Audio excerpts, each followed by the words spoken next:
Coming up on this episode of the Hockey Nuts, Steve and I returned from an unexpected 2-week hiatus. While we were away, the NHL season rolled on. We'll have all the details. Some of the stories that we'll have for you this week are: the Coyotes make some roster moves to fill holes caused by injuries. An Islanders team leader signs an extension. The Flyers, Oilers, Rangers, Canadiens, Bruins, Canucks all have players that got significant injuries over the past couple weeks. We have a couple suspensions to talk about, and we get you caught up with the NHL's 3 stars of the week from the past couple weeks.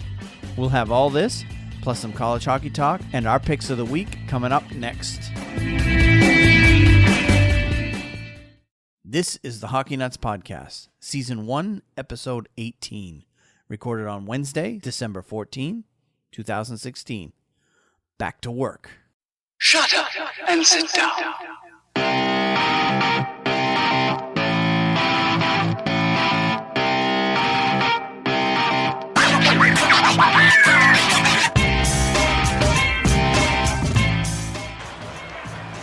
Played 3 shootouts.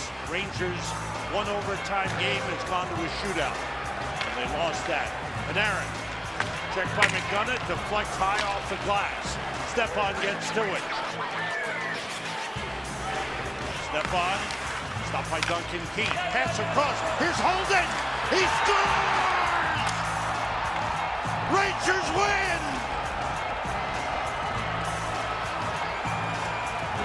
What a goal by Nick Holden! At 55 seconds of overtime, the Rangers defeat the Blackhawks 1-0. Major adversity, and Jeff Skinner once again, he's leading in flying colors. Michael Leighton gets a stick to it. Skinner at 116. Hainsey at 414. Rask at 438. Rask with his 10th goal of the season from Derek Ryan has tied it. Through center, it comes all the way back. Alex Biega on his horse. 3 goals on 8 shots. Out of the corner. Hopped right onto the stick of Jannik Hansen. Held in. Elias Lindholm hands it off. Justin Falk. His shot. Scores! Justin Falk. Carolina with a 6-5 lead.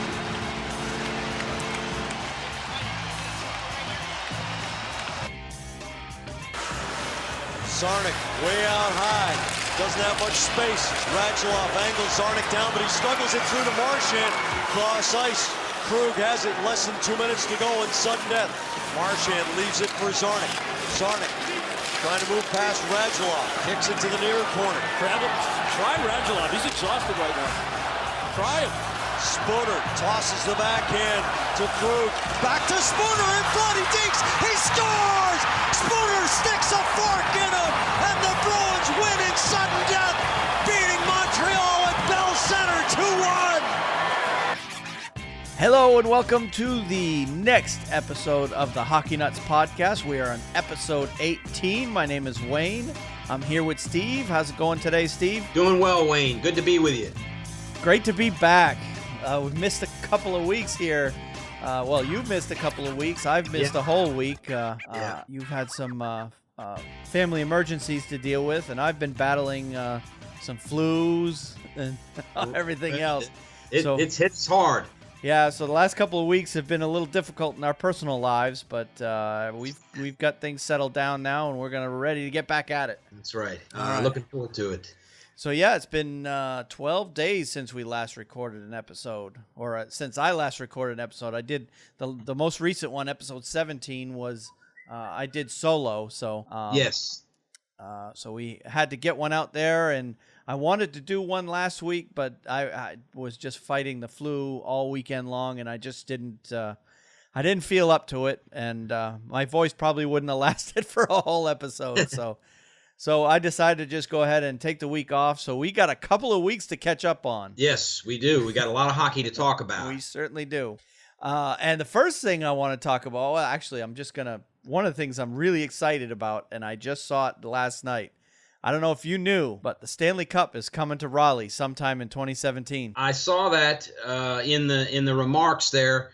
It came here this year. It came to Raleigh this year to celebrate the franchise's 10th 10-year anniversary since winning the Stanley Cup. Yes, it did. Yep. And I wasn't able to attend that whole celebration. I had to work that weekend, but yeah, but it's coming back. So, well, that's good. I think we need to set our calendars as soon as we find out when it's going to be here. You and I need to be there. We should be there to see that. I've never seen the Stanley Cup, so I'd love to. That's if at all possible, we'll be there. I'm envisioning a photograph with you and I standing on either side of the Stanley Cup. You in your Rangers jersey, me in my Bruins jersey. And a big bottle of Chum Red Ale from some San Jose fan. We need a San Jose fan to send us some. Yeah, definitely. Yeah. But I see that picture becoming our new podcast show, cover art for our podcast. Yeah, that's right. So very good. So we'll have to see what we can do when that time comes. They haven't released any dates yet on the bringing it here anyway. So right. We'll have to come up with a plan as soon as we do get dates. All right, so let's go ahead and dive right into the hockey talk because we do have a lot to talk about. And as always, we'll go ahead and take a look at how our teams have done over the past couple of weeks. Before we do that, though, I want to make a note, and we touched on a little bit in our pre-show. Since we last recorded, the standings have kind of been turned upside down a bit. Yes, they have. and you know, especially in the Metropolitan Division, things are going bananas. Every team seems to be on a winning streak practically. Yeah, you got the Flyers that are winning. You got the Blue Jackets that are doing well. Playing well. Yep. The Capitals won several games in a row. Yep. Pittsburgh's won six in a row now? Yeah, they're red hot right now. Yeah, right now the Metropolitan Division is making the Atlantic Division look pretty bad right now. So I tell you what, I'd put them ahead of the Central Division as we speak. In terms of overall strength, yeah. Yeah. So, well, good. Well, we'll go ahead and talk about the three teams that we follow. Of course, my Bruins, your Rangers, and our local Carolina Hurricanes. I'll start with the Bruins. Since we last recorded, the Bruins have gone 3-2-1. They had a 2-1 win against Buffalo back on the 3rd, a 4-3 overtime win against Florida on the 5th, a 4-3 overtime loss at Washington on the 7th, a very disappointing 4-2 loss against Colorado on the 8th, and another very disappointing loss, 4-1 against Toronto on the 10th. Mm-hmm. Those are two teams that the Bruins really need to be beating if they're going to have any chance of playing the playoffs. But after that, they came back and they beat Montreal 2-1 in overtime on the 12th. So that puts the Bruins at 16-12-2 on the season, 3rd in the Atlantic. I watched that game, the Montreal game, and I was very happy. That game was in Montreal. Yep. Very, very glad to see them win. Austin Zarnik scored the goal in the game in the regulation. And a big win for you guys. That's a big one. That's a huge win, but. Watching that game just left me wondering. My biggest question is, why is it that they can go into Montreal and put up that kind of an effort, that kind of determination, that kind of just fire, but against teams like Colorado and Toronto, they go out and lay an egg? So that's kind of been plaguing Boston so far this season, and it's the one big question that kind of hangs over this team at this point. Right. Is that overall consistency? Right. You know, the effort consistency. Anyway. Yep, I understand what you're saying. But, you know, the NHL is a long season. And, Wayne, I think if you looked at it, most teams go through those stretches. Yeah, oh, yeah. Even the best have the difficulty of the weight of the season on their shoulders some night. Yep. And I don't think we as fans have any idea how that is. But those guys in the locker room, I'm telling you, that's a difficult thing when you're up against the wall, you're trying to figure out ways to win games. You can't put things together, and it happens to every team. It's a long, grinding season. Yeah. Well, but at the same time, those guys are in the best shape of the Yeah, that's true. the best shape in the world. You would think that they'd be able to handle it, but you're right. We don't know what's going on inside those four walls, but you know, I don't know. Just hopefully they can put things together anyway towards the end of the season. You definitely don't want to peak right now. Bruins have had seasons in the past where they peaked in December and January, and then in April they fall flat on their face. And I'd rather have them struggle now than struggle in April and May. So that's right. All right, well, let's move on to your Rangers. The Rangers, they've had their moments. And this is going through the week where I just wasn't able. A couple of these games I was not able to watch, as you know. But the win against Carolina was retribution somewhat. We beat them 4-2, and again that was in the Garden. So we've played all our games in the Garden against Carolina. Our next game is March 9th, and that'll be in Raleigh, and that'll be the last game we play them this year. Then we lost to the Islanders. I don't look at that too bad, although I did not watch that game. My wife did. The final was 2-1. 4-2. Yep. The final was 4-2. We split with them in Brooklyn, and I'm happy with that. So you're not going to win every game. And then, of course, Alain Vigneault kind of switched up the goaltending responsibilities for the last few games. Yeah, I've noticed that. Yeah, he put Antti Raanta in the game against Winnipeg, and I was shocked that he played him the very next night against Chicago, but we won both of those games. Yep. 2-1, and then Raanta got the shutout against Chicago in Chicago. And that's huge. 1-0. That's huge, yeah. Then went on to play the next game and won in a shutout, 5-0 against the Devils, where we could do no wrong in that game. Yep. And finally, last night against the Blackhawks, I watched that game. I don't know if you saw that. We lost 2-1, but Raanta was very solid in that game.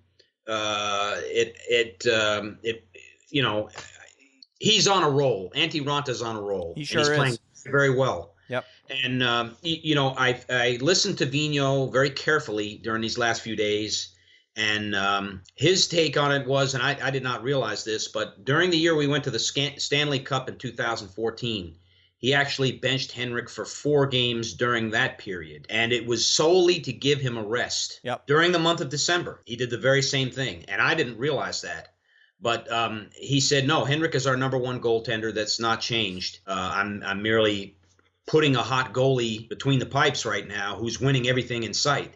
I would do the same thing if I were the coach. Hey, the NHL nowadays it's an 82 game season, and every game's important. So yeah, you've got to bank points now while you can, so that when you do hit that dry spell, whenever it may be, January, February, that you can survive it without falling too far in the standings. So that's right. And on top of that, Raanta used to play for the Blackhawks. Yep. So he knows that team very well. Oh, okay. Yeah, he knows Chicago very well. So anyways, I'll take 4-2, especially splitting with the Blackhawks. We played them very well. Yeah. I thought, we definitely could have won that game last night. Those were 2 good games too. Yeah. And the last one too, Jonathan Taves was back for that game, wasn't he? Because he had been hurt, so I think he missed the first game. So. Yes, he was. Yeah.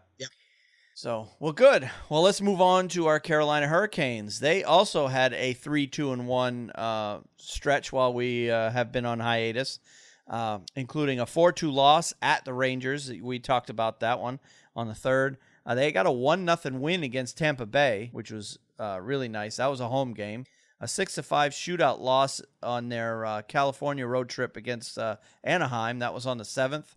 Mm-hmm. And then on the 8th, the next night, they made the long trip across town to play the Kings, and they beat the Kings 3-1 in that game. And then they went up the highway a little bit and played San Jose 2 nights later on the 10th, and they lost that one 4-3. And then they came back home last night, and I don't know if you saw this game, but what a wild game it was. It was ultimately an 8-6 win against Vancouver. I did not watch that last game. night. But they had they were down 5-2 going into the 3rd period. And they came back and scored 6 goals in a row and won the game 8-6. Unbelievable. Yep. God. Yep. Actually, it wasn't 6 in a row. They scored 6 in the 3rd and ultimately won the game. But anybody who left that game after the 2nd period is probably kicking themselves today because They won an offensive ridiculous outburst in the 3rd period in that game last night. So, man, that's something. That is something. And they had Michael Leighton in net for that game, so that explains the 6 goals against. Very good. Because their backup is Eddie Lack. He's been hurt, so that's why they have Leighton in town playing for them. So, but Now the Hurricanes are now 12, 11, and 6 on the season, but they're 7th in the Metro. They're they're buried deep in the Metro right now, and they're 11th in the East, and they're currently 8 points out of a playoff spot. And they'd only be 4 points out of a playoff spot if they were in the Atlantic Division, but they're not. They're in that tough Metro division, so they've got a hill to climb still. That's right. Yeah, I agree. All right. Well, other notable games that have happened over the past 2 weeks, I've got a list of games here that have happened, and they're mostly among teams that are having great seasons thus far. Strong teams playing strong teams, so to speak. So on the 3rd, there were a bunch of games where some really strong teams played each other. The Oilers beat the Ducks 3-2 in overtime. The Flyers beat the Blackhawks 3-1. The Devils beat Nashville 5-4 in overtime. The Lightning beat the Capitals 2-1 in a shootout. And then on the 4th, the Wild beat the Oilers 2-1. The Canadiens beat the Kings 5-4. On the 5th, there was just a single game of interest in my mind anyway. The Penguins beat the Senators 8-5. Yeah.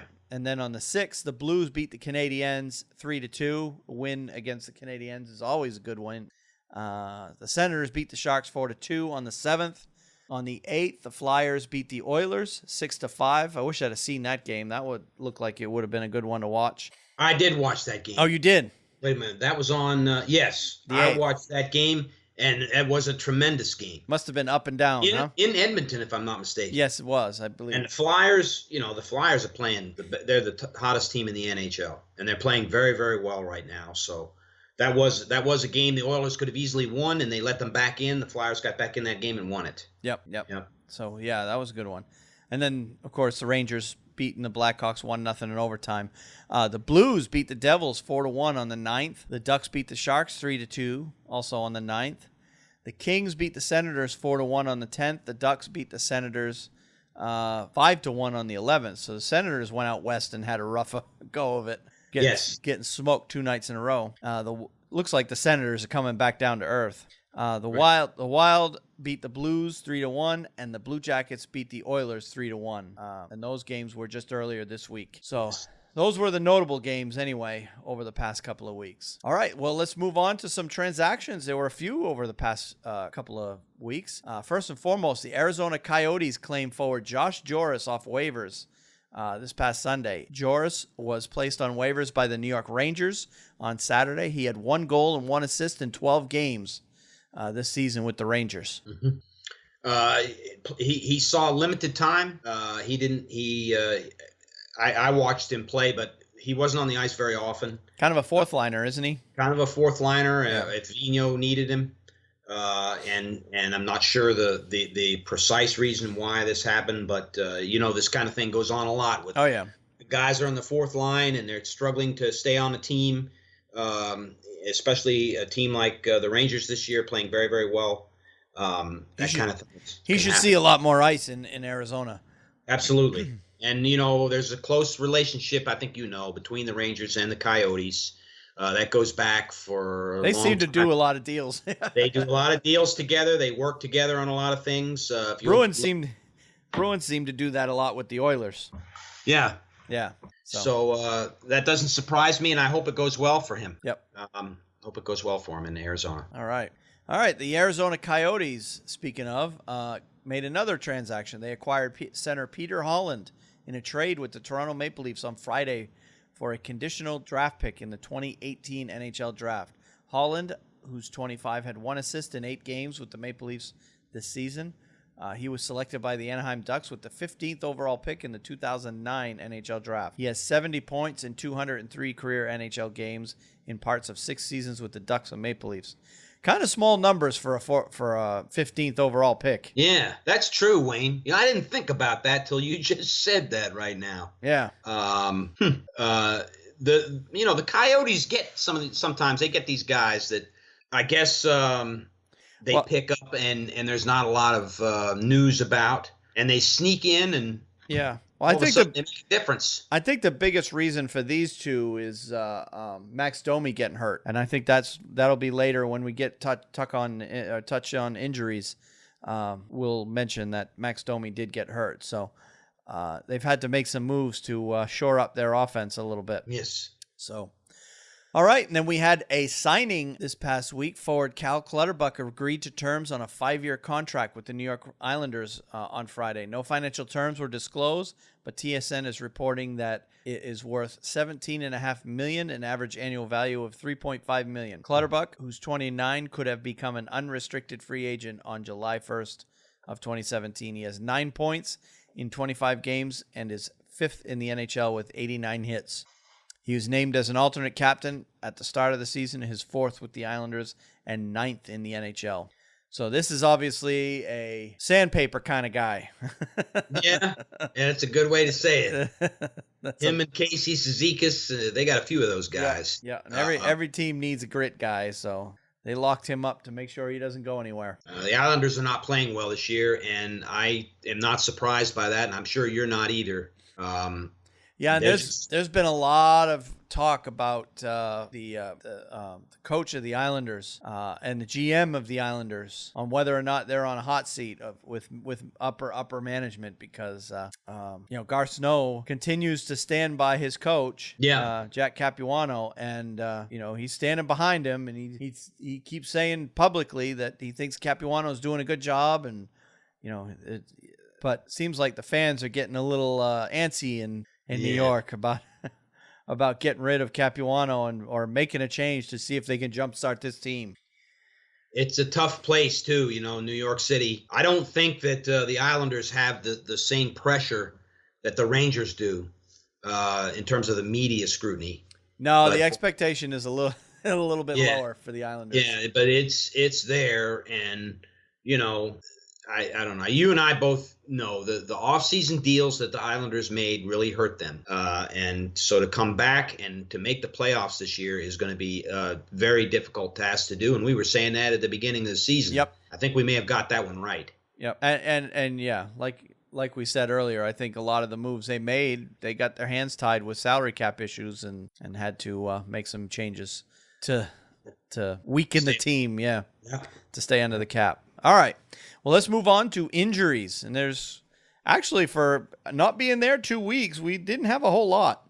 I think teams are starting to settle into their routine, and not as many guys are getting hurt. But we'll go ahead and talk about a few anyway that came across my news feed. Yes, sir. Philadelphia Flyers defenseman Mark Streit has an upper body injury and is expected to be out 2 weeks.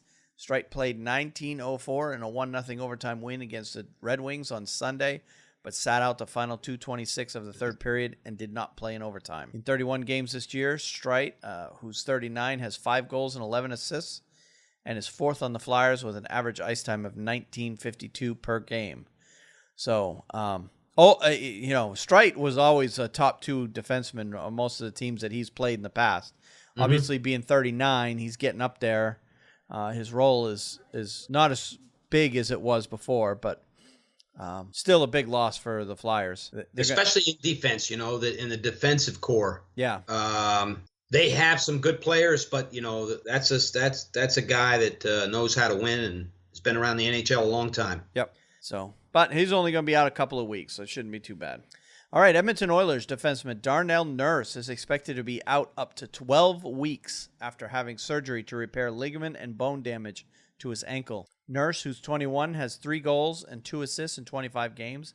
He last played December 1 against Winnipeg Jets and was placed on injured reserve December 3rd because of a lower body injury. The Edmonton Oilers are talking that this is a huge, huge loss for them.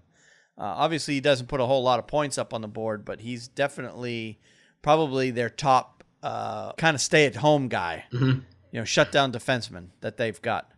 Right. He's a first-round draft pick, so there's a lot expected of him. He is only 21, but to be out 12 weeks, the Oilers had a similar issue with Connor McDavid last year, where he missed a couple of months of the season, and again this year, the Oilers are going to be out one of their key players. And defense-wise, Edmonton that's their weakness. Yep. And when they lose a player like Darnell Nurse, it really is a gaping hole as other teams can exploit them, readily. Yep. They cannot afford to lose defensemen like this. Yep. So Well, they have no choice. 12 weeks is a long time, though, man, to be out of a guy. So, yeah. All right. Well, Arizona Coyotes forward Max Domi was placed on injured reserve on Saturday with an upper body injury and is considered week to week. He was injured Thursday in a 2-1 overtime loss to the Calgary Flames. Domi has 16 points in 26 games so far this season. The Coyotes recalled forward Laurent Dauphin and defenseman Anthony D'Angelo from Tucson of the American Hockey League on Saturday, and they will be in the lineup Saturday against the Nashville Predators. Obviously, this was from earlier in the week, and Max Domi is one of their best young forwards that they've got. Yeah. So to lose him is going to hurt for them. Should only be a couple of weeks, though, from what I'm reading.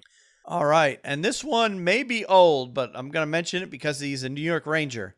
New York Rangers forward Rick Nash will be out 1 week with a groin injury that forced him to leave in a 4-2 loss to the New York Islanders back on Tuesday. Nash had an MRI exam on Wednesday, so I don't know if was this a recent injury? It happened in the Islanders game, which we lost 4-2. Okay. He was hurt. Jimmy Vesey was hurt in that game. And Jimmy's come back, but is Nash still out now? I was surprised, but I was surprised he didn't play last night. He did not play, but now the real key is, did he make the road trip to Dallas? I don't have information on that, but if he did, I would expect that Rick Nash will play tomorrow night against the Stars. Yeah, at this point he's day to day. He could be back, should be back in the next game or two. Yeah. Yeah, groin injuries are just one of those things where you just got to wait it out. Right. It's going to heal itself on its own for a minor groin injury like that anyway. That's right. All right. Montreal Canadiens centers Alex Galchenyuk and David Desharnais each will be out 6 to 8 weeks with a knee injury. Galchenyuk was injured during a 5-4 shootout win at the Los Angeles Kings on Sunday when he collided with Kings center Anze Kopitar in the offensive zone past the midway point in the second period. Galchenyuk appeared to be favoring his right leg after it was clipped by Kopitar's leg. Galchenyuk leads the Canadiens with 23 points in 25 games so far this season. His position on the top line center between Max Pacioretty and Alexander Radulov was filled the next game by Desharnais, who did not make it through that 3-2 overtime loss at St. Louis on Tuesday, leaving the game in the third period. Desharnais has 3 goals and 9 points in 25 games, so 2 key losses for Montreal. I can't say I'm heartbroken over it. No, you never want to see guys get hurt, obviously, but right. I'm kidding. But it might help other teams in the Atlantic get caught up with the Canadiens at this point. That's right. So, all right. Boston Bruins forward Matt Bolesky will miss 6 weeks because of a right knee injury. Bolesky injured his knee in the first period of a 2-1 win against the Buffalo Sabres on Saturday. The 28-year-old has 2 goals and 3 assists in 24 games for the Bruins this season. Mixed feelings among the Bruins fans over this injury. Bolesky really hasn't played that well so far this season. Certainly not to the contract he signed with them anyway. There's a lot of Bruins fans that are not too disappointed that he'll be out for a little while to give some of these young kids a chance to play. But who would they bring up on him, or did they bring someone up? I don't think they brought anybody up. I think it's just they're able to move guys like Austin Czarnik up into those, because Bolesky was playing more of a third, fourth line role at this point because he's only got 5 points in 24 games, so he's been playing more of that third line, fourth line. He's been bouncing back and forth between those two lines, so they're able to give Czarnik some more time. They're able to give Spooner some more time. They're just giving more time to the younger guys. I see. They didn't really call anybody up to replace them. Okay, center Nolan Patrick of Brandon of the Western Hockey League, projected to be the first player picked at the 2017 NHL Draft, will not play for Team Canada at the 2017 IIHF World Junior Championships. They're actually starting here pretty soon. Hockey Canada announced this past Monday. Patrick, who's 18, has not played since October 11th because of an upper body injury, and he was not medically cleared to attend Canada's World junior selection camp, which will be held, it's be going on right now, the 11th through the 14th in Blainville, Quebec. So Canada decided to go ahead and move ahead without this young phenom. Yeah, it must be a pretty serious injury. That's when I read this. That's what I was thinking, because the World Junior Championships aren't until the end of this month, and here we are talking about an injury he had back in October. Yeah, so, he's been out for a while. Yeah, it's a shame we won't get to see him play. Yep. But anyways, so. And I have read another article that Canada is looking to move to have more. They're calling it an older team. Oh yeah, it's hard to say an older team when you're talking about 18 to 20-year-olds, but Canada's bringing a more experienced team to the tournament in hopes that they can win the thing. They take that tournament pretty seriously. So yeah. All right, Philadelphia Flyers forward Matt Reed will miss 4 weeks with an upper body injury. Reed, who has 6 goals and 4 assists in 27 games, left the Flyers 4-2 win against the Nashville Predators on Sunday, just a minute 57 into the game. So that's another loss for the Philadelphia Flyers. Yeah, the Flyers had a couple big ones there. Yep, but they continue to play well. Oh, they're playing very well.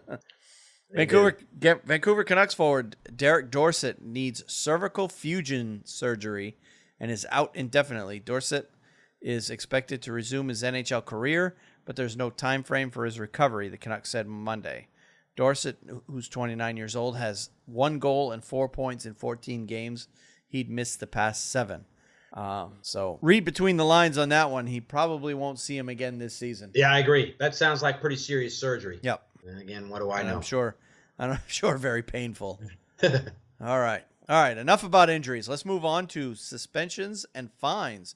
We actually had a couple this week. Yes. And I went and reviewed on both of these. There's 2 of them. I went and reviewed the videos on both of them, and I'll give you my my personal thoughts on those anyway. Dallas Stars defenseman Jamie Oleksiak has been suspended for 2 games without pay for an illegal check to the head of Philadelphia Flyers forward Chris Vandevelde during an NHL game number 411 in Philadelphia on Saturday, December 10th. The incident occurred at 7:30 of the 3rd period. I saw I saw the play, and to me it looked like a clean hit. I don't know if you saw it. I did not see that. I'm gonna rely on what you say, Wayne. I can't speak about this one. Yeah.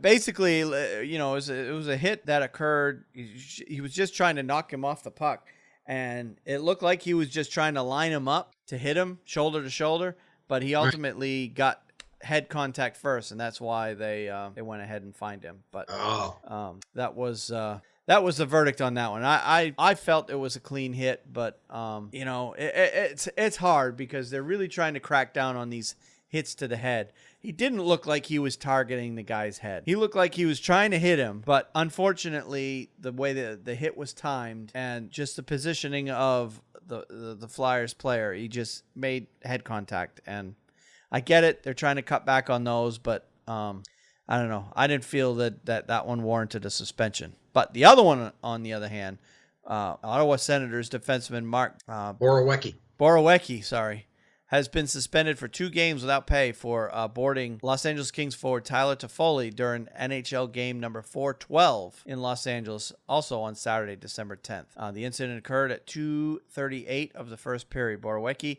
was assessed a major penalty for boarding.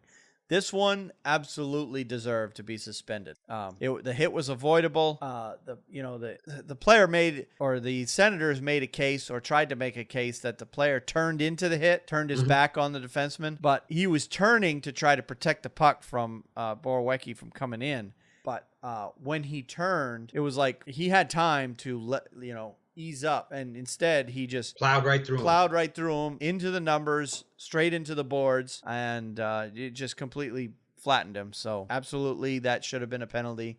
Absolutely deserved a major, and absolutely deserved a suspension on that one. Okay, let's move on to milestones, records, honors, and in this we have a death to report. So let's go ahead and start with, most of these are in chronological order, of course. Philadelphia Flyers right-winged Jakub Voracek, New York Rangers goaltender Antti Ranta, and Columbus Blue Jackets center Sam Gagner were named the NHL's 3 stars for the week ending December 11th. Voracek led the NHL with 6 assists and 9 points in 4 games to help the Flyers complete a perfect week and extend their overall winning streak to 9 games, their longest run since April 2 through 22, 1995. Wow. Ranta went 3-0-0 with a 0.33 goals against average and a 984 save percentage. My God. Yeah, and 2 shutouts in 3 games to lead the Rangers to 6 out of a possible 8 standing points. Whew. He's been playing out of his mind. His positioning has been just tremendous, and I've been very impressed with him. You know, I don't second guess Vigneault at all. I really don't. Hey, you got to stick with your hot guy. I mean, you got a guy putting up those kind of numbers. You leave him in the net. Shutouts. Why bench him? Yeah. You know, Vigneault's a very smart guy. So you leave him in the net, absolutely. And then the other guy, Sam Gagner, collected 6 points in 3 games to help the Blue Jackets pick up 3 wins and extend their overall point streak to 8 games, so including 6 straight victories. So another team that's playing very well. Yes, they are. All right, and a milestone. Chris Neal played his 1,000th NHL career game, becoming the 307th player to reach that milestone and 46th player in league history to compete that feat with just one team. The 37-year-old fan favorite, who Ottawa... Well, it depends on whose fan you ask. Yeah, don't ask me that question. Yeah. Not a favorite of mine. Who Ottawa selected in the 6th round at the 98 NHL draft has more penalty minutes than any other NHL active player. So that pretty much sums up the kind of player he is. That's right. And like you said, he may be a fan favorite in Ottawa, but any other team, not so much. He's had run-ins with Bruins. He's had run-ins with Rangers, Penguins, you name it. Run-ins with every team in the NHL. Yep. And the fact that he's still playing is remarkable. that nobody has shortened his career. Block off. Yep. Sometimes I really have thought Chris Neal's, missing a couple screws upstairs. Well, yeah. I mean, some of them fights, he just, I don't know. He's an aggressive, tough player, but he's also, I don't know, just. I've loved it when he's tried to pick fights with Zdeno Chara. Like that's just a exercise in stupidity right there. That's like kind of trying to pick a fight with Milan Lucic. Right. You better be able to back it up. You right, know? Right, exactly. So, all right, the Dallas Stars put Jamie Benn, Tyler Seguin, and Jason Spezza together on a line and cashed in during a 5-2 win. I don't know why. Why is that in there? I don't know. We'll skip that one. I don't even know why that story's in there. I don't know where the milestone is on that one. Okay, Philadelphia Flyers goaltender Steve Mason, St. Louis Blues right wing Vladimir Tarasenko, and San Jose Sharks goaltender Martin Jones have been named the NHL's 3 stars for the week ending December 4th. Mason led the NHL with 4 wins in 4 games, compiling a 1.71 goals against average and 945 save percentage to propel the Flyers into the first wildcard spot in the Eastern Conference. Tarasenko shared the league lead with 4 goals in 3 outings and also paced the NHL with 2 game-winning tallies as the Blues earned a 5 of a possible 6 standings points to maintain second place in the Central Division. Jones went 3-0-0 with a 1.01 goals against average and 962 save percentage, yielding only 1 goal in each of his 3 appearances to guide the Sharks into first place in the Pacific Division. So that's obviously the 3 stars from 2 weeks ago. That's right. So some players that had some big weeks that we wanted to touch on there. And finally, in this category, Bill Dineen, a 2-time Stanley Cup winner with the Detroit Red Wings, who later coached the Philadelphia Flyers and had 3 sons play in the NHL, died Saturday in Lake George, New York. He was 84. His son, Kevin Dineen, played. I don't know if he ever played for the Hurricanes, but he definitely played for the Whalers for a lot of years. Yeah, I remember the name Kevin Dineen. Yeah. So his son, he was actually made a lot of news when Kevin played for the Flyers, and Bill Dineen was the head coach at the time. So a passing of a longtime NHL veteran, both as a coach and a player. All right, let's move on to some other stories. The NHL today announced the details surrounding, and actually they announced it yesterday, the details surrounding the special events that will launch its centennial festivities honoring a century's worth of extraordinary players, teams, remarkable plays, and unforgettable moments. The NHL Centennial Celebration will commence officially on January 1 in Toronto with the Scotiabank NHL Centennial Classic outdoor game featuring the Detroit Red Wings and Toronto Maple Leafs at Exhibition Stadium. That is where they play, the Toronto Blue Jays play, so. Or where they used to play. Okay, that's the old park. Yeah, the old ballpark, yeah. Yeah. This marquee event will also feature the first phase in the announcement of the 100 greatest NHL players of all time, as well as the launch of the NHL Centennial Fan Arena, a traveling fan experience that will visit all NHL markets across North America in 2017. And that Centennial Fan Arena, that is where we're going to get our opportunity to get our picture with the Stanley Cup. Oh, wow, okay. Yeah. That will be good then. I look forward to that. I have my picture with the Stanley Cup already. When they came, remember when the NHL All-Star Game back in 2011 was here? Yep. I got my picture with the Stanley Cup during that weekend. I've got me and the kids with our, I think we had our Maine jerseys on, though. University of Maine jerseys. So okay. This time I'll have to get one with Bruins jersey. Yeah, that'll be a little bit of a change there, but, you know, I'll wear my Rangers jersey just the same, Wayne. We'll both go see that together. That'll be a lot of fun. Yeah, it should be. So, and all right. So moving on, there was some NHL GM meetings or Board of Governors meetings over the past couple of weeks. And some of these stories, the next several stories, came out of those meetings. First one, the World Cup of Hockey 2016 met expectations and should be a fixture on the league's international calendar, according to one of the presentations made Friday at the NHL Board of Governors meeting. The final take is, I think everybody in the room believes, as do we, that we were able to reestablish this event in a very big, major way, NHL Commissioner Gary Bettman said at the conclusion of 2 days of meetings. It was very successful. There were a variety of things that we were focused on to do even better the next time we do it, whenever that might be. I think people were pleased with it, understanding that it's a very small part of our business, but we think it's important when we can focus on events like that. Commissioner Bettman said it was too early to discuss potential changes to the format of the tournament, which was played in Toronto in September for the first time in 12 years.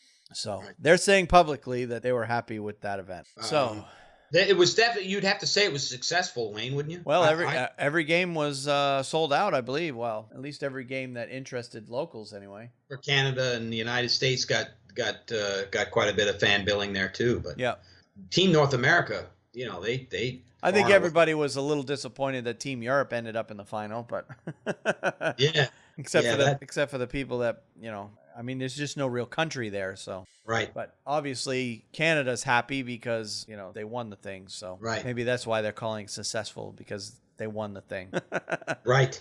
That's right. All right. In a related international note, the NHL did not conduct a vote or reach a decision on player participation in the 2018 Pyeongchang Olympics during the Board of Governors meeting as well. Commissioner Gary Bettman did say that the governors have expressed concerns about NHL players participating in the Olympics for a sixth straight time. He said, quote, if there's something at some point to take to the board, it will need an affirmative vote of the Board of Governors, Commissioner Bettman said on Thursday. I think it's fair to say that there is some strong negative sentiment in the room, but nothing was decided today. So looks like to me, anyway, if you see the writing on the wall, that they don't want the players going to the Olympics this next time. And I've had that feeling ever since this started, when they dragged their feet on trying to get it over, and then it's always been reported that the Olympics are not going to foot the bill for the insurance, right? All that stuff. And but I get the feeling that we're gonna be looking at the Olympics in 2018, and there's not going to be NHL players there. That's the feeling I get. But there will be some there because Russia is going to have their players there, right? Well, some of them. I know Ovechkin has said publicly that doesn't matter what the NHL players and the NHL owners decide, he's going. Right. And at least publicly, the owner of the Capitals has expressed his support for Ovechkin and will allow him to go. So you're going to see individual players that really want to go to this thing go. And it looks like a lot of your Russian players are going to follow with what Ovechkin's doing and go anyway. Right. So I think, that over the years, the Olympics is very important to the country of Russia. And it's huge to them. Yeah. It's very important. They spend a lot of money and time promoting their athletes and building up their athletic power that they have in each Olympics, but especially the Winter Olympics. Yeah. They seem to really want to show the world that they're the top country in that 2-week setting. And it doesn't surprise me that these guys from Russia would want to go. I wouldn't be surprised if they load their team up and it's like the old Red Army team. They just come out there and win they're going to win the Olympics if they send those guys. And the United States and teams like us, Canada, don't send anybody. Yeah, well, we'll send guys. It'll just be junior players, college players, right? Like it was in years past. And actually, I wouldn't mind seeing that. It'd give us a fresh look at some new faces that and they're all going to be up and comers. They're going to be 19, 20, 21-year-olds that are yet to crack the NHL lineups of their teams. Mm-hmm. You'll probably see some guys that are drafted, maybe even signed with NHL teams, but not playing on the NHL roster. They may be still in junior. Yeah. You'll see those kind of guys there. And that'll be fun to watch too. So I'll watch either way. It doesn't matter. That's right. That's right, Wayne. We're going to watch no matter what. Yep. I don't care if they put, high school players on for the United States. We're going to watch the Olympics. That will not be it's a must-see event. Yep. All right. So, again, with more Board of Governors stuff, we talked a little salary cap. The NHL Board of Governors on Thursday was given a projection on what the salary cap could be for the 2017-18 season, but Commissioner Gary Bettman declined to give out details during his press conference following the meeting. The salary cap for this season is $73 million, up from $71.4 million last season. So, and the press weren't able to get too much information from Bettman. He wouldn't commit either way, whether it be going up, down, staying the same, or whatnot. Right. It's going to go up. Yeah. It might go up to an even 75 or whatever. Yeah. So, but imagine if it went up to like 80. You're going to see some teams spend some money. Suddenly, I'm going to be pissed. Keith Yandel's gone. The Rangers could have forked over some money and got him. We're missing Keith Yandel. I want to keep that. Yeah. So, but True. Anyways, yeah. All right, and on a Las Vegas story, as we mentioned in the past podcast, the Las Vegas NHL franchise announced their name as the Golden Knights.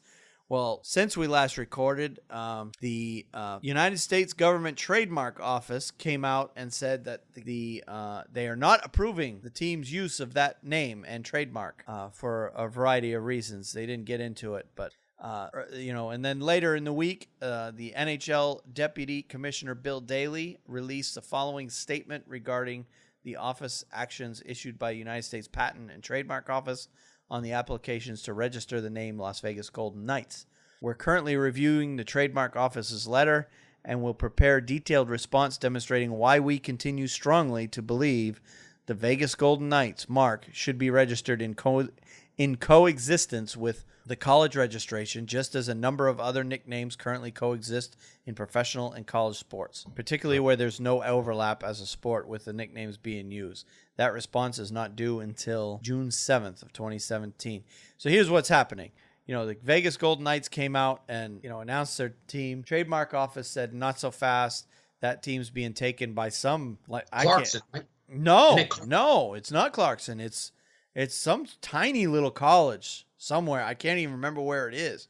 College I've never heard of was using Golden Knights as their trademark or their name. And the Trademark Office says, no, you can't use it. But what makes no sense to me is, wait a minute, we've got you've got teams all over the place that are using the same name. I mean, the Bruins, for example. Right. You got the UCLA Bruins. Right. So Texas Rangers. You got the Texas Rangers against the New York Rangers, right? You've got the LA Kings. Miami Hurricanes. The LA Kings, the Miami Hurricanes. Yeah. The LA Kings with the Sacramento Kings, the NBA. I mean, you've seen this overlap. All of a sudden, it's a problem. Yeah. I don't understand it either. There was some point that was made why they did not name themselves the Las Vegas Golden Knights, only the Vegas Golden Knights. And I'm not sure, again, why they did that, but there's a specific reason I heard they did that. Oh, really? I thought it was just for, to make it easier to say. Yeah, there's something behind that, Wayne. I'm not sure what it is. Yeah. So, I don't know. It's weird. Something we'll have to follow. Yeah. And the last story I've got, in terms of stories anyway, is a this date in history. Now, of course, as you and I peruse all of the headlines that occur when preparing for the podcast, we see these this date in histories. And I saw one that kind of caught my attention that I wanted to touch on a little bit. The date was December 3rd, 1987. That was the night the Boston Bruins retired number 7, gave it to, it was at the time, Ray Bourque was using that number. Right. He was wearing number 7. And then, of course, Phil Esposito wore it in the 70s, and they were retiring it, putting it in the rafters under Phil Esposito's name. I very vividly remember watching that game at home. It's one of the few games I remember watching because that night, completely unexpectedly, nobody knew this was happening. Ray Bourque came out, and I don't know if you saw the highlights of it or at all. I have not. What he did is he came out in his number 7 as usual, during warm-ups. And when they went to the ceremony, they did all these things, and finally they get to Ray Bourque because everybody was wondering, well, what are we going to do with Ray Bourque? They had decided that Ray Bourque was going to be continued to allow to wear number 7 until he's done, even though it was retired for Phil Esposito. So Ray Bourque decided to take it upon himself to change his number. And the way he did it, when they panned the crowd, you saw like grown men crying. It was amazing to watch. What he did is he came out, and the announcer, the PA guy, comes out and says, and Ray Bourque has something he'd like to say. So he came to the mic, talked a little bit, and shortly after he's talking, I can't remember exactly what he said, but all of a sudden you see Ray Bourque go to take his jersey off. So he takes his jersey off, and underneath his number 7 jersey is another Bruins jersey with number 77. Oh, And it was that moment that he changed his number to number 77, and he wore that the rest of his career. But as he gave the number 7 to Phil Esposito, he said to him privately, he says, this number's yours. It's always been yours, and here you go. And then the announcer said, from here on out, Ray Bourque will be not wearing number 77 for the Bruins. So that's really something. So an amazing moment in Bruins history. So, and I still very vividly remember watching that. I was at home watching that game. I was all of maybe 12, 13 years old. Wow. When that happened. So anyway, we talked about this. We should do on the next or one of these upcoming podcasts, the top 5 defensemen of all time. And you'd have to put Ray Bourque way up there. Bobby Orr's probably number 1. Yep. Yep. It would be interesting to see, but yeah, an interesting debate. So yeah, I remember that night for sure. All right, well, let's move on to the hockeynuts.com power rankings for this week. And because we haven't done one in a couple of weeks, the numbers have changed quite dramatically. And of course, as usual, if you want to see all 31 teams, you can go to our show notes and you can see the listing of where your team stands. But just to be quick, we'll go ahead and just highlight the top 10. And this week it's my turn, so I'll go ahead and read the top 10 of what I have. And at number 10, I've got Anaheim. Number 9, I've got San Jose. Number 8, I've got Minnesota. Number 7, Washington. Number 6, I've got Philadelphia all the way up from wherever they were before. Number 5, I've got the Rangers dropping down a little bit. Number 4, Pittsburgh. Number 3, Chicago. And I've moved Columbus all the way up to number 2. And Montreal retains the number 1 spot this week. Yeah, pretty good top 10, Wayne. Yep. And the reason I put Columbus all the way up to number 2 is when I looked at the standings, I believe they only have 5 regulation losses on the year. That's true. They've been playing that well. They're playing very, very well. They have fewer losses than any other team in the league right now. So they're playing well. They're scoring goals. They're just their puck is going in the back of the net for them right now. Yeah, so they're doing very well. Yeah. All right, well, let's take a look at the week ahead for everybody, and we'll go ahead and start with the Bruins. They've got Pittsburgh. They're actually playing right now as we speak. As we record on this podcast, they're playing Pittsburgh, and then they've got Anaheim at home on the 15th. They've got LA at home, and then they've got the Islanders at home on the 20th. So not an easy schedule for them for sure. Yeah, that's a tough one. Especially, the game tonight is a big one. But you couple that with the two teams from California coming to town, and I just see the West now is really struggling for wins. The whole conference. Oh, they're beating each other up. Yeah. So you're going to be playing two teams that are desperate for wins, desperate for points, and that's always tough. Yep. All right. Well, who do the Rangers have this week? We play Dallas tomorrow night. We're on a road trip for 2 games. Playing Dallas tomorrow night, and then on Saturday night we play the Predators in Nashville. Then come back home and play another Sunday game. This past Sunday we played the Devils. Now we're playing them again in the Garden on Sunday, which will be the last time we play them there this year. Oh wow! We play the Devils 2 more times, but both games are going to be held at the Rock. Yep. And then we play Pittsburgh next Tuesday night in a very important game against the Penguins. I believe that game's televised nationally. I could be wrong about that, but I believe it is. I believe that's the Wednesday night rivalry, yeah. That'll be a good one. Rangers. That'll be a very good one. Pittsburgh, yeah. That will be an excellent game. You'll see Sidney Crosby crying all over the ice as usual. Crosby always causes problems with us, man. But I think, again, he's putting on a crying show tonight against Boston too. I don't even have the sound on, and I can see that he's crying all over the place tonight. So oh, that's good. Oh, but we're playing them next Wednesday, or next Tuesday. That'll be the same thing. So we'll see what happens. But it's going to be, again, this is another one of those weeks where if we can go 2-2, I'm happy when I'm sitting here next week talking to you. Yep. If we can win 2 of those games, that's good. I'll take that and run with it. Yep. At some point here, Dallas is going to start playing well. So they're too good to stay where they are in the standings. That's right. So. All right, well, Carolina has kind of a quiet week this week in terms of number of games anyway. They've got Washington at home on the 16th. That's a couple of nights from tonight. They've got Buffalo at home on the 17th, and then they've got Detroit at home on the 19th. So they're enjoying a bit of a time off the road, so to speak. Yeah. So they should, if that team is playing as well as they have been, they should be able to get 2 out of 3 on that one. I don't know about beating Washington, but wins against Buffalo and Detroit are definitely realistic expectations at this point. All right, well, some of the big games that are going on around the league, other than the teams or the games involving our teams, I've got on my radar anyway, I've got Sharks at Senators on the 14th. That's tonight going on. If I wasn't watching the Bruins, I'd be watching that one. The Sharks, Canadiens on the 16th. Kings, Penguins on the 16th. Canadiens, Capitals on the 17th. That'll be a good game. Yes, it will. See Radulov against Ovechkin. Two countrymen facing off against each other. And boy, is Radulov ever playing well for them. Yeah, he is. And you hit that nail on the head at the beginning of the season. He's having a great year. Yep, he is. Blackhawks, Blues on the 17th. Sharks, Blackhawks on the 18th. Ducks, Canadiens on the 20th. Kings, Blue Jackets on the 20th. Senators, Blackhawks on the 20th. And Capitals, Flyers on the 21st. So those are all real good games coming up over the next week. All right, unless you have anything else NHL-wise, we should move on to some college hockey. It sounds good to me. All right. And just a note on college hockey, all the colleges here in the U.S., or at least most of them anyway, are heading towards finals and ending their first semesters, going into the Christmas break, and so on and so on.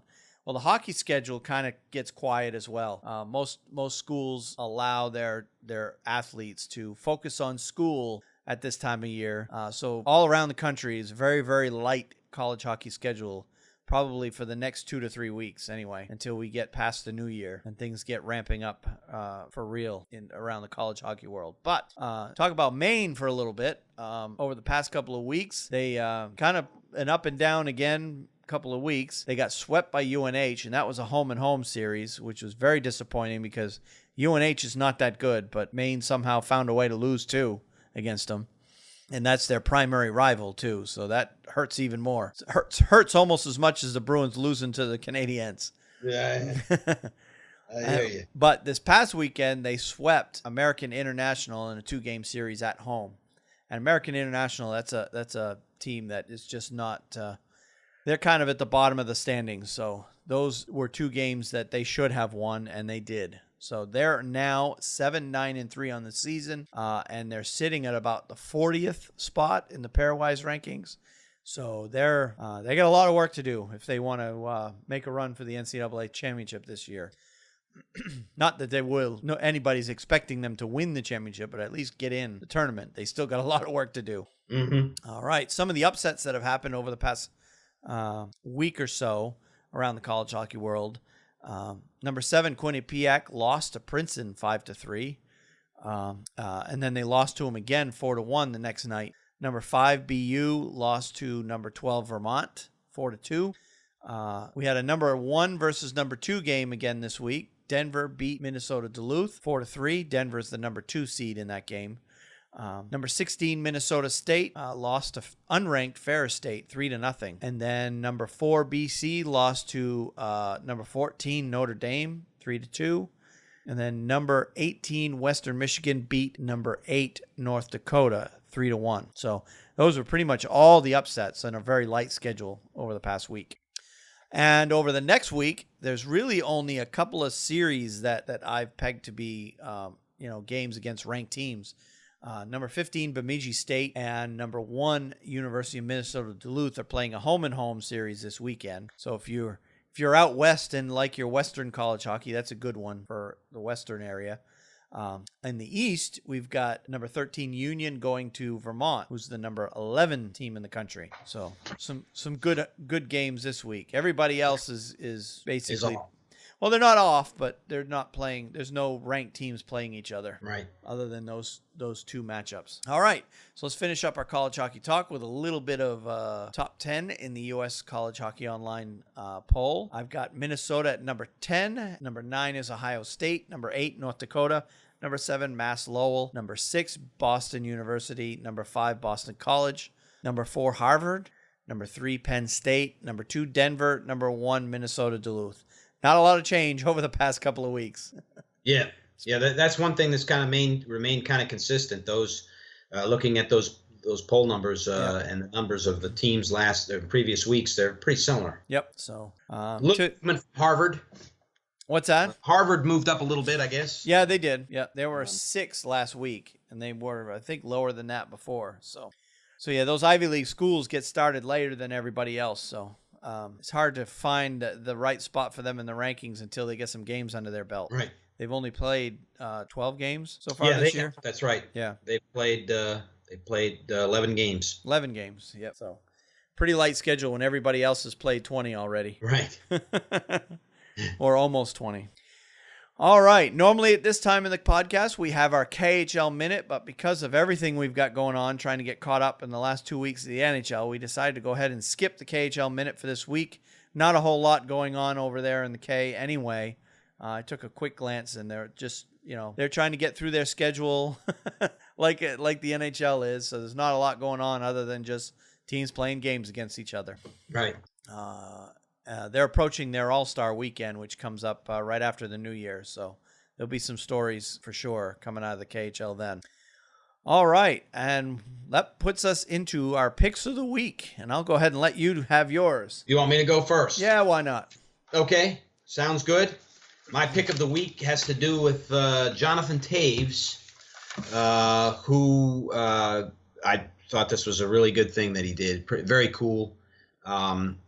He donated $1 million to a hockey rink up in Manitoba. And I'll just read the article real briefly. Over the last few years, Blackhawks captain Jonathan Taves has said he'd like to devote more of his resources to charities and causes and organizations that mean a lot to him. Taves made a big announcement last Wednesday, which would have been the 7th, in the form of a $1 million donation to the Dakota Community Center. And this is the center up in northern Manitoba where Jonathan Taves honed his skills when he was younger. Wow. The center's hockey rink was renamed in Taves' honor after the Hawks won the Stanley Cup in 2010. Taves said, "From my earliest days playing hockey, Dakota Community Center has always played a pivotal role in my upbringing and my career," Taves said in a statement. According to the press release, the donation is the largest ever private donation to a community center in the Canadian province of Manitoba. And I can tell you, when you get up to places like that, because my parents, we have relatives in Winnipeg, there's not a lot of money up in those areas, and not a lot of people as well. But hockey's still big. It's very big in those rural areas of Canada, where in the plains. Yep. Where people, it's basically they're in farming. Yep. And they pack these places out. It is unbelievable the support that a lot of these places have. So when a guy like Jonathan Taves gives a community center like that $1 million, it's unheard of. They'll never get that money from another source. It's just not going to happen. And I just think that's a tremendous thing, because not only does that, and he said it in his statement, not only does that community center provide him an outlet where he can go play hockey, it helps him in his upbringing, and in those areas, those rural areas in Canada, that's very important. So I want my hats off to him, and I thought that was a great thing that he did. That's awesome. Yeah. Yeah, and places like that in these small towns, the town I grew up in, we didn't have a community center per se, but we had a community rink. It was an outdoor rink, and all the kids, essentially in the wintertime, hung out at that rink. And, right. It keeps the kids active, keeps the kids out of trouble, gives them something to do. Right. You need places like that, and I think it's fantastic that he was able to donate a lot of money. That's a lot of money to a small community center like that. So kudos to him on that one. Yeah. All right, my pick of the week is a bit of a fan story. And it's out of Anaheim, and I'll go ahead and read my article briefly. Whether you're chasing the puck or just trying to get into a game, perseverance pays off. And for Anaheim Ducks fan Nick Pacias, his perseverance paid off quite literally. In a story told to the Ducks website, it was a tough day for Pacias, his girlfriend Elizabeth, and their 2 young daughters. They tried to make a day of a 2-hour trip from their home to the Honda Center by visiting downtown Disney hours before the puck dropped on Friday. Then, car trouble, of course. They called several repair shops until they found one to take the car. But even after they found one, the car was still unusable. They got to a nearby hotel and still planned on going to the game until they realized the tickets were left in the car's back seat at the repair shop. Oh, my God. So with 10 minutes left until the Honda Center box office closed, Pacias went on an all-out half-mile sprint from the hotel to the stadium. He made it. He got his tickets reprinted, and his family still got to go to the game. But that's not what saved the day. Pacias, as is his custom, bought some 50-50 raffle tickets at the game. In a 50-50, the winner gets half the pot, and the other half goes to charity, in this case, the Anaheim Ducks Foundation. His ticket was the winner, and he walked out with a little over $11,000. Isn't that something? I feel blessed by the Ducks, honestly, Pacias said. It's always a long drive, but I love being there. It's my favorite sporting event to go to, and it's just a great place to be. And this was truly a blessing, especially around the holidays. That is really something. So he's able to use the money to fix his car and probably get his kids some nice Christmas presents for this year. Great story. That is a great story, Wayne. Yep. Thank you. So, wow. All right. So that is everything I have for the week. Did you have any other stories that you wanted to talk about? No, we touched on them, and of course, with the way things have gone for us the last 2 weeks, it's good to work with you and get through this. And we look forward to next week being more in the swing of things. Yeah, over the past week or two, neither one of us have watched a whole lot of hockey because you had stuff to deal with, and I was basically trying to get as much sleep as I possibly could to just get better. I understand. I understand that completely. To not be sick, essentially. That's right. But yeah, we're both getting back into the swing of things, and we're getting going. One other note I wanted to touch on, too, before we close the show, and it came across today. Alan Thicke passed away today. He's a Canadian actor, most known for, what's the show he was on back in the 80s? The Full House? No. Oh, okay. Not Full House. I don't remember the show. It was the actual name of the show. But we watched it every week, on our we only had 2 channels at home, so we had no choice but to watch, network broadcast shows, sitcoms, whatnot. But I remember him. Anyway, he was a huge hockey fan, longtime LA Kings fan, good friend of Wayne Gretzky. He passed away at the age of 69 earlier today. He actually passed away right after playing hockey with one of his sons. Wow. So apparently they were playing hockey and he suffered a heart attack and died. So at least he died having fun. Yeah. With one of his kids. So that's right. So, but Very yeah. good. But I always remember seeing him playing in charity games too. Whenever they had those charity games featuring celebrities and former players and that kind of stuff, he always participated in that kind of stuff too. Very good. So sad to see him go, but great hockey fan he was. Yes. All right. So before we close the show, and I didn't do it but at the top of the show, any way you want to contact us to give us feedback on the show, we've got several ways you can do that. You can reach us at our website. That's at thehockeynuts.com. You can email the show at feedback@thehockeynuts.com. You can leave us a voicemail at 919-960-1718. You can tweet me. I'm at Wayne Halley 9. You can tweet Steve. He's sball504man. And we have a Facebook page at facebook.com/thehockeynuts. And then, of course, we broadcast or stream the recording of our show each week on YouTube, and a link for the YouTube channel is in the show notes if you want to ever watch us live. And if you follow me on Twitter, I usually tweet out when we were about to go live anyway, so you would be able to receive that notification as well to be reminded. So, and with that in mind, our next week's scheduled stream, at least this point, is the 21st. We're going to say 6 p.m. right now, but that could change. If I end up having to work a little later, we may start at either 7 or 8, but we'll go ahead and tentatively schedule it for 6 p.m. on Wednesday the 21st as our next scheduled recording of the Hockey Nuts podcast, and that will be our Christmas podcast. Oh, and speaking of, you know the Bruins are coming to town on the 23rd, right? That's right. That's right. I saw that jersey. Yeah. If you're watching on the stream, or if you want to catch it after the fact, go to the YouTube channel. My mom sent me a sweater that I'm going to be wearing to the game. I gotta turn it on here, and I apologize if you're just listening. You don't get to see this, but you can go on YouTube and catch it after the fact. But let me pull up my camera here real quick so I can get it on. There we go. Okay. All right. Here we go. And there it is.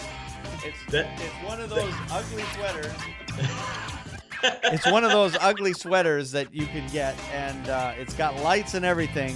And I will be wearing that to the game in Carolina, wearing my black and gold, because the Bruins come on the 23rd of December. So I will be there, being proud. I agree. And what a great Christmas present for you, Wayne. If they win that game, man, I hope they win the game for you. I don't know if they win that game, I may have to wear that sweater every time. I'm glad. I would wear it if I had a Rangers blue and red, white, and blue. I would be wearing something like that. Lights, no lights, whatever. Yeah. That's a great gift from your mom. Yeah. So, yeah, anyway. So, all right. Well, with that, we'll go ahead and end it for this week, and then we will pick it up next week with all the latest headlines, latest highlights, and so on. So, well, good. Good working with you, Wayne. All right. See you next week. Yep. We'll see you next week. All right. Have a good one. Take care.